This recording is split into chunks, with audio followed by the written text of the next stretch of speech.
all in a bid to network and improve specialist care within the state.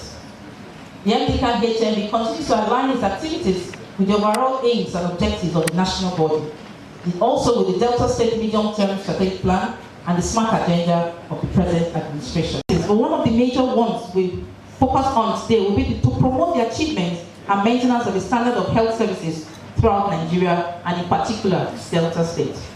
In line with our main objective, which is to promote the achievement of maintenance of the standard of health services throughout Delta State, members continue to provide high-quality specialist services in the hospitals they've been assigned to work.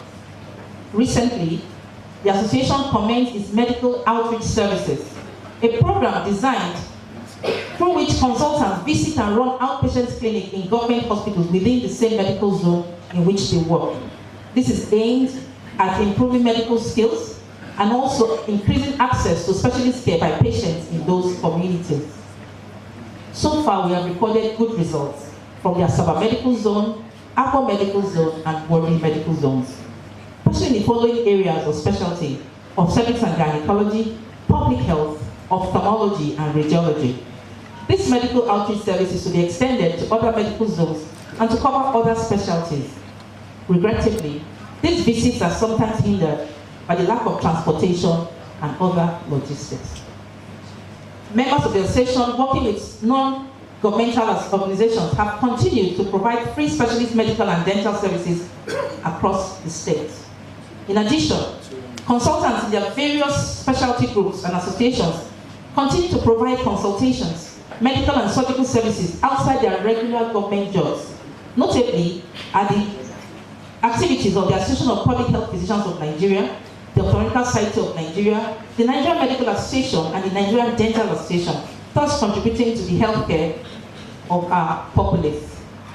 Only recently, consultant radiologists, in collaboration with the State Ministry of Health, commenced didactic training in ultrasonography for medical doctors from both public and private hospitals in the state.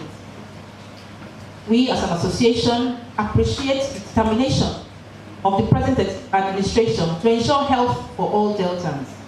Through these various health policies, we are very eager and ready to partner with the Ministry of Health in its medical outreaches to drive the Health for All Deltans program.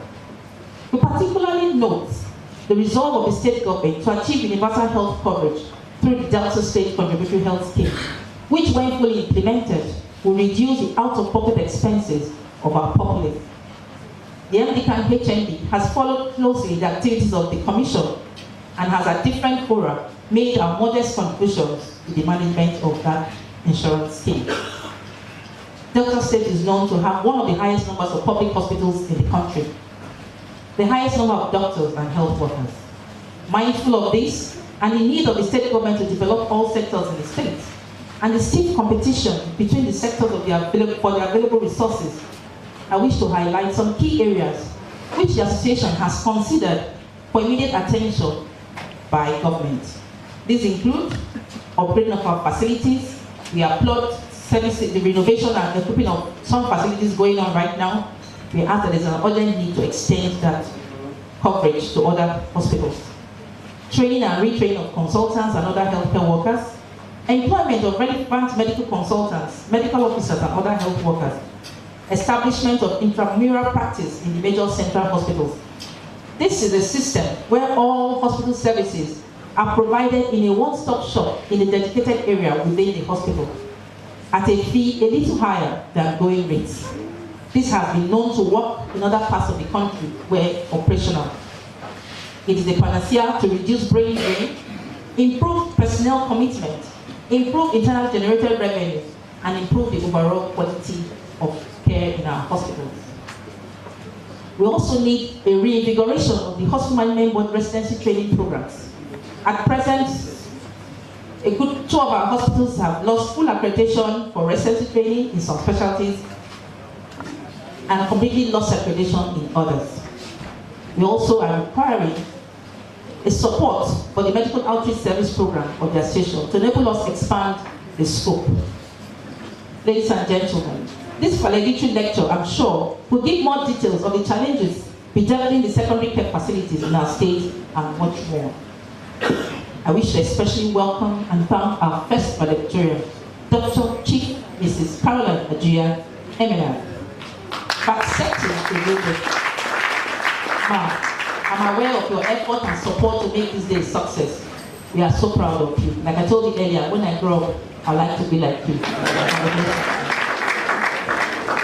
Lastly, in a very special way, on behalf of the association, I wish Engineer Lawrence Orishebemigo Ajuyah, husband of our valedictorian, a very, very, very happy birthday.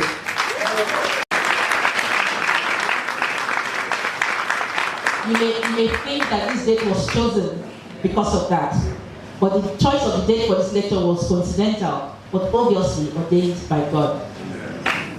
Once again, His Royal Majesties, the Chairman, special guests, colleagues, ladies and gentlemen, welcome to the first valedictory lecture series of the Hospital Management Board chapter of the Medical and Dental Consultants Association of Nigeria.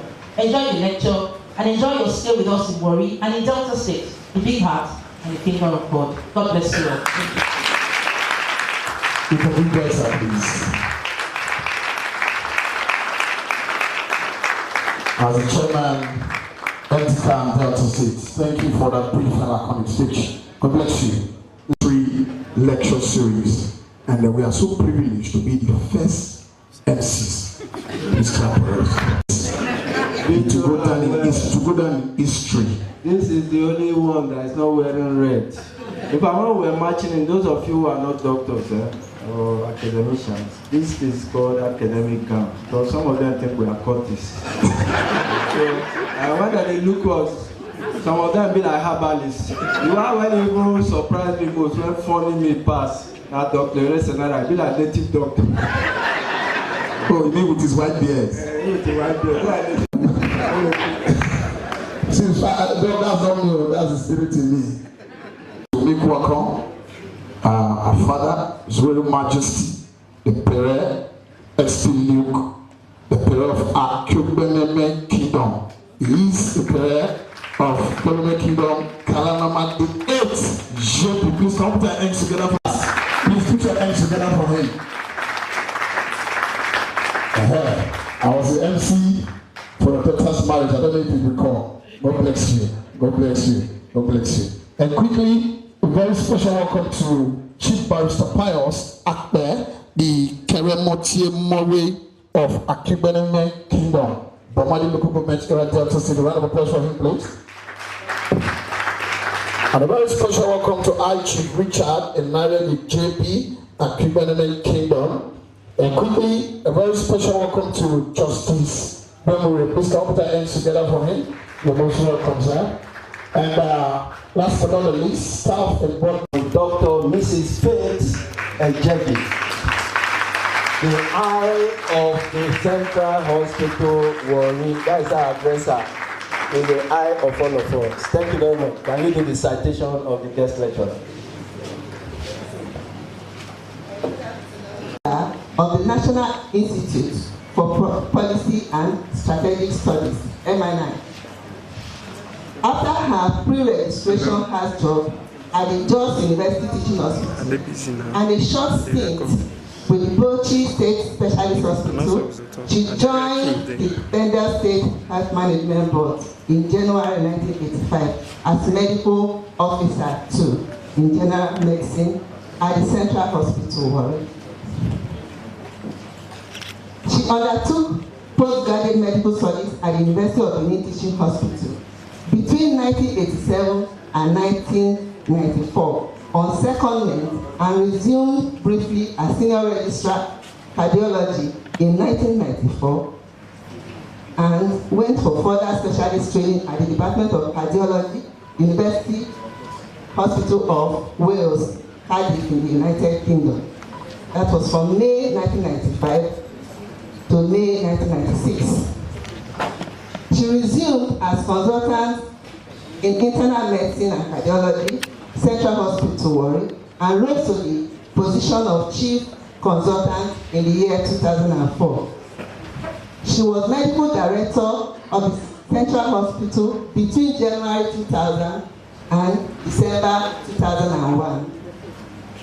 And head Department of Medicine, Central Hospital, Warri, from 1996 to 2007. She was appointed the permanent secretary in the Delta State Civil Service in August 2007 and was permanent secretary and chief executive officer, Delta State Hospitals Management Board, with full responsibility for management and delivery of comprehensive healthcare services across the 62 government hospitals in the state from August 2009 to January 2016. In February 2016, she was posted to the Agency for Adult and Non-Formal Education, Ministry of Education, as permanent secretary and chief executive officer, from where she will retire in December 2018 after 34 years of meritorious service.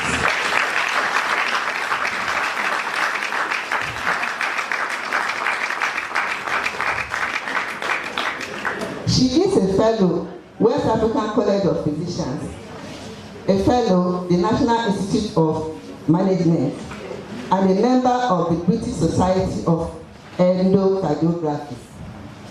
She served as chairman, Medical and Dental Consultants Association of Nigeria, MDCAN, Delta State Chapter, from 2004 to 2007. She has published several academic works, including Prosthetic Valve Dysfunction, a case presentation co-authored in 1992. She has also authored Precipitating Factors of Heart Failure in Nigerian Hypertensive. That was in 1993. And Role of ACE Inhibitors in Management of Congestive Heart Failure in 2002. She attended the Public Administration and Management course at the Administrative Staff College of Nigeria, ASCON, Valedictory in 2000. Several NMA annual conferences, Nigerian Cardiac Society annual conferences, and European Society of Cardiology annual conferences. Indeed, all these: Barcelona 2003, Athens 2004, Florence 2005, Vienna 2007, and Lyon 2008. She was presented with the Women of Merit Award 2006, the Distinguished Nigerian Woman of Merit Award 2007, the Distinguished Alumnus,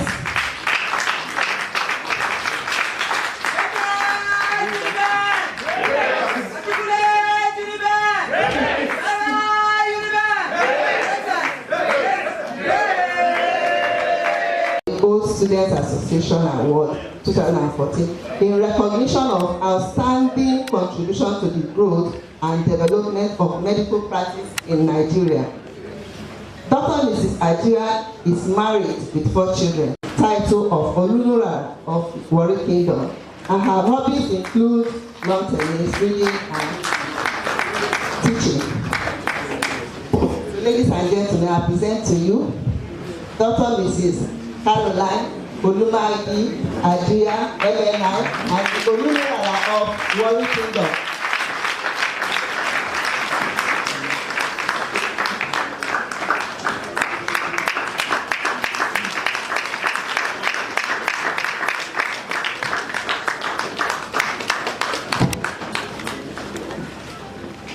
Please be seated. Thank you very much.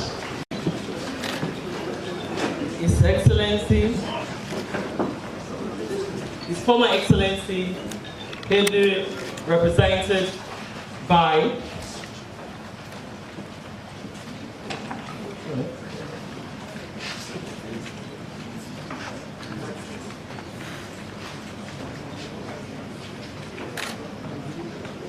Abuto.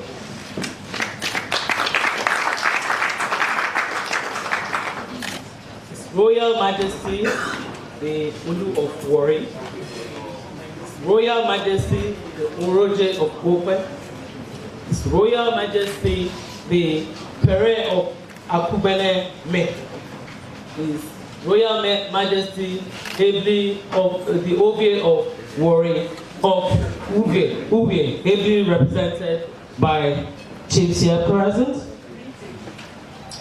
The Father of the day, Pastor Papa Ayo Orishejafo, former national president of CAC, our Lord and Spiritual and Temporal Association of Nigeria, distinguished ladies and gentlemen, I have the rare privilege to address this gathering as the immediate past president, as the immediate past permanent secretary, Delta State Hospital Management Board, and the current permanent secretary, Adult and Non-Formal Education, and indeed the first to give a valedictory lecture in this sector of the Delta State Civil Service. I must confess that I've never contemplated, even in my wildest dream, that this day will come. Greatly honored by the Medical and Dental Consultant Association, HMB Delta State Chapter, for this wonderful gesture. Thank you. In my offer of appointment on probation, my schedule included normal duties of the post of Medical Officer 1 and any other suitable duty which may be assigned to me. The normal duties, as I understood them, were treatment and control of diseases or disorders, or the care of patients who suffer from various medical problems. Within a year of resumption at the Central Hospital Warri, working directly with Dr. Sylvester Onwuka of Blessed Memory, I picked up medical skills and developed keen interest in internal medicine. My passion to succeed had begun. I sat and passed the primary fellowship examination of the National Postgraduate Medical College. On confirmation of my appointment, and with the policy of the then Bendel State government to train specialists, I was sponsored along with 2 others to go on study leave with pay from the board or as a supernumerary staff to tertiary hospitals to undertake the postgraduate residency program in internal medicine. I applied for and got a space at the University of Benin Teaching Hospital. Yes, I can tell you, it was rough, but with determination to succeed, I forged ahead doggedly and completed the program in 1994, following my success at the Part 2 Fellowship Examination of the West African Postgraduate Medical College. Some of the notable challenges I encountered were as follows. Firstly, having to cope with toddlers amidst a very active program with call duty 24/7 took its toll on me. I had to manage my time between my job, school runs, caring for the kids, and coaching my teenage household. On one occasion, I got so engrossed at work that I forgot to pick up my eldest son, Ukorish Emufe, early on the day of vacation. And the toddler slipped into a classroom different from his. The classroom doors were later locked up by the security staff as the school had closed for the term. I believe it was a divine intervention of getting the security staff to reopen each classroom beginning from his class, KG1, that we finally located him sitting on the decks of a locked-up primary 4 classroom. The learning for me was pulling up my time management skills. Secondly, while I was away to the University College Hospital in Ibadan for an outside posting for 6 weeks in neurology, my eldest son again sustained a fall with a head injury requiring stitches with residual scar till date. The learning for me was that I could not do it alone. With colleagues and neighbors to enable them to take an interest and keep an eye on my young kids. I now did school runs in the morning while my neighbors took their turns in the afternoon. Thirdly, I was mindful of my young marriage. I had to install a 9tel landline in order to maintain steady communication with my husband, who was resident in Warri. There were no mobile telephone lines then. To keep the line functioning required a lot of learning on communication and leadership skills to manage the 9tel staff. I had put the 9tel technician on my payroll to ensure a high uptime on the line. Fourthly, my take-home salary was quite low compared to what I received at the Central Hospital. Sponsored supernumerary staff did not receive any compensation for the call duties from UBTH. This actually discouraged a few other doctors from proceeding on postgraduate program on supernumerary basis after me. Dr. Peter Obodaga and I changed the narrative. We approached the then Director of Health Services, who insisted that call duty could only be paid for work done outside normal working hours. She insisted that the call duty being done at our training institution could not be paid for by the HMB. She was, however, considerate and gave us the assignment to justify the need to receive such monies. After much brainstorming and high-level creative and negotiating skills, we came up with the concept of inconvenience allowances, which was approved and is still being used for doctors on in-service training to today. Fifthly, as a mother and as a wife, I had a baby during my residency program, which was unplanned and it complicated issues.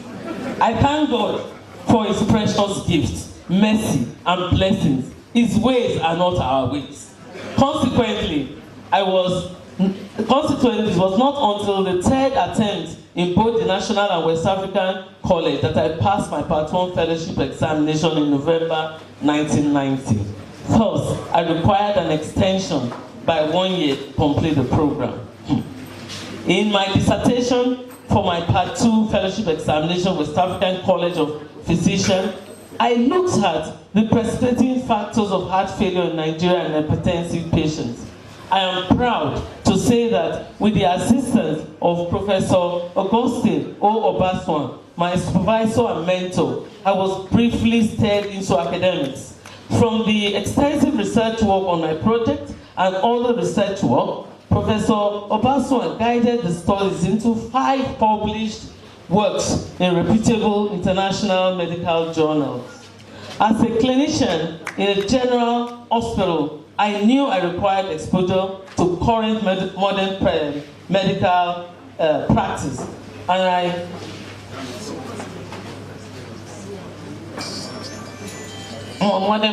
I sought placement at the University Hospital of Wales, Cardiff, UK, for clinical attachment as an honorary registrar. This was made possible by my mentor, Professor Baswan, and the Delta State government. The former assisted in securing a place at the hospital cardiology department, while the latter catered for my living expenses for 6 months. I concentrated more on non-invasive cardiology techniques, which will be useful back home, of echocardiography examination, of which I was successful.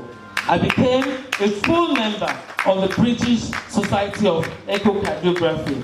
This opportunity exposed me to many international conferences. I returned home feeling happy and fulfilled with the opportunities I had been exposed to. I felt and knew that my government had been magnanimous to me, and hence the urge to render maximum services to my state. Fortunately, in Delta State HMB, I became the first fully sponsored and trained physician and cardiologist. I was enthusiastic to put my skills to work. On my return to the Central Hospital, Warri, there was no senior physician in the Department of Medicine. The department was being overseen by a consultant psychiatrist. I quickly reorganized the department. Gradually, the populace began to know about our services, and the influx of outpatients and admissions started to be on the increase. Effectively, I took charge of the department at the end of 1996. We needed some basic equipment such as electrocardiogram machine, a glucometer kit, and urinalysis strip. I sought the verbal permission of the then Director of Medical Services to start a small revolving fund. Within a few weeks, we had purchased the glucometer kit, urinalysis strip, and with the help of the then military administrator, Colonel Jones, we retrieved a brand new electrocardiogram machine that had found its way to a private home. In order not to lose the echocardiography skills I had acquired, I approached the radiology unit that had a 2D ultrasound machine with an abdominal probe only. They willingly provided 2 slots for me. Though it was a curvilinear probe, I utilized this equipment, and indeed, it improved my diagnostic skill. With good history taking, thorough physical examination, and auxiliary biochemistry testing, full work was in progress for me. The local revolving fund had grown, and after seeking appropriate permission, we purchased a 9 kVA generator for the specialist consulting clinic. That exposed our lack of resources and capability to handle emergencies was the oil pipeline vandalization on October 18 and 19, 1998 in Jesse Town in Etiop West local government area of Delta State. First ever pipeline explosion with spillage of petroleum products and an inferno which raged for 5 days, killing 1,098 people and leaving several cases of burns of various degrees. We had over 50 cases of serious burns brought to our hospital. Indeed, we were not prepared for that level of casualty that we were faced with by way of resources. We had only 2 adult surgeons and 1 pediatric surgeon whose residents were miles away from the hospital. Gathering the response team with support of materials from the NNPC and working around the clock as an integrated hospital team, we were able to save 15 lives.